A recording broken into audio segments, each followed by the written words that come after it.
Morning and thanks for waking up with us. It's Wednesday, July 25th. I'm Lauren Barnes. I'm Joe Morano, here to get you through that middle of the week hump. That's every Wednesday, really, right? Yeah, sure Pretty thing. much. You guys feeling better that it's Wednesday? It's not Tuesday anymore?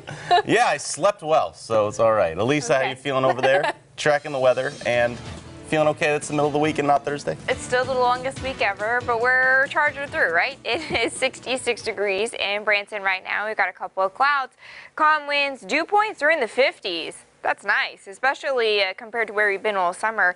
That dew point of 59 is pretty comfortable. Not too much going on this morning, just a couple of clouds. We've got some quiet conditions out there. Temperatures are in the 60s. It's 66 in Mountain Grove, 65 in Springfield, 64 in Lake of the Ozarks, and 63 in Joplin. And here's that comfortable feeling where we've got those greens, those pleasant conditions. That's where we've got dew points in the 50s. And while we'll have the heat crank a little bit more today, the humidity will stay a little bit on the dry side, so it shouldn't be bad. We'll have sunshine today, so green light conditions on the roads, nothing to worry about. As you're traveling to work, at the pool, we'll have mostly sunny skies.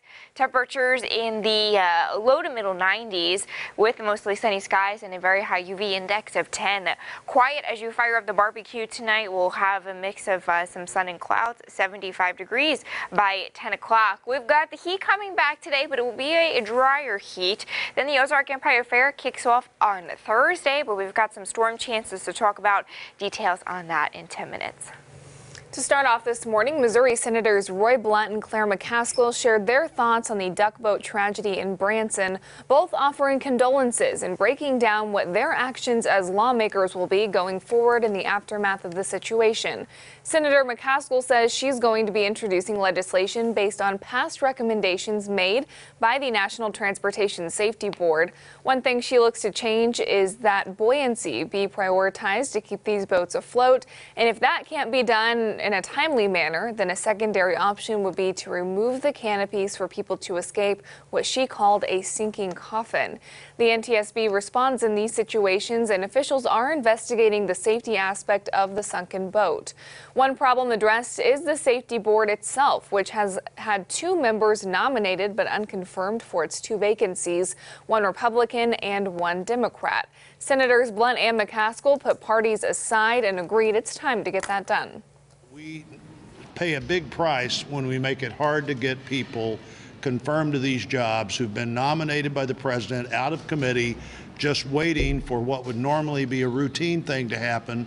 So later today that will happen, and that board, for the first time in months, will be back to its full strength and full capacity for board members, one of whom always goes to every accident site. I join my colleague in urging the Senate to approve these 2 nominees that have been pending for too long. It is my understanding we've gotten movement on that today. Sad that it would take a tragedy like this to get this thing moving. And some more local news now for you. The city of Bolivar is leading by example as it has become the 2nd town in the Show Me State to proclaim itself an autism-friendly city and the 3rd town in the country to do so. The designation means the city commits to training its employees, businesses and churches and schools and even daycares, so the community knows what it is and is more accepting of individuals with autism and their families in social settings. The goal is inclusion, helping families find services and support at home. Families shouldn't have to leave their hometown to feel welcome. So what we're doing is we're providing this training for cities to have that information on how to welcome all their citizens so that they can go to the grocery store without feeling judged. In 2014, Battlefield became the first autism-friendly community in the state of Missouri. And in some education coverage this morning, when it comes to preparing students for the worst, the Springfield Public School District's priorities are changing. According to the Springfield News Leader, our partners, starting this fall, SPS will no longer require students to practice emergency drills for earthquakes. The school district will also reduce the number of fire drills required per year from 12 to 6, and training for active shooter situations, meanwhile, is expected to go up significantly.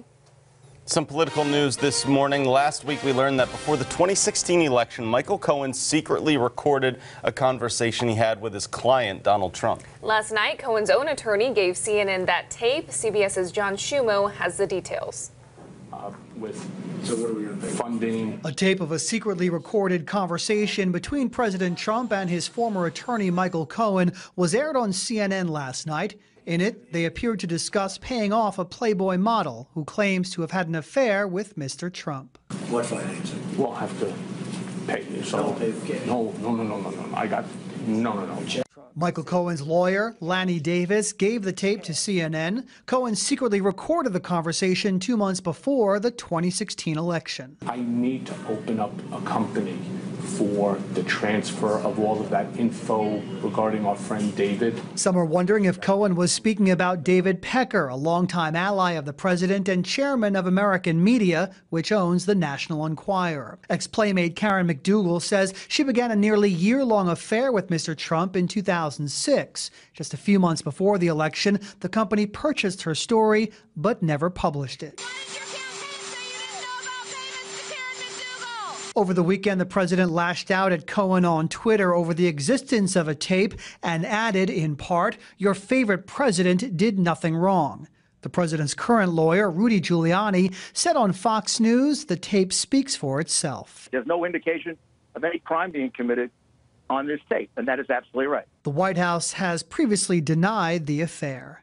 John Schumo, CBS News. The Justice Department is investigating Cohen's role in paying women to stay silent about their affairs with Donald Trump in the lead up to the election. Federal investigators first uncovered the recording in April during a raid on Cohen's home and office.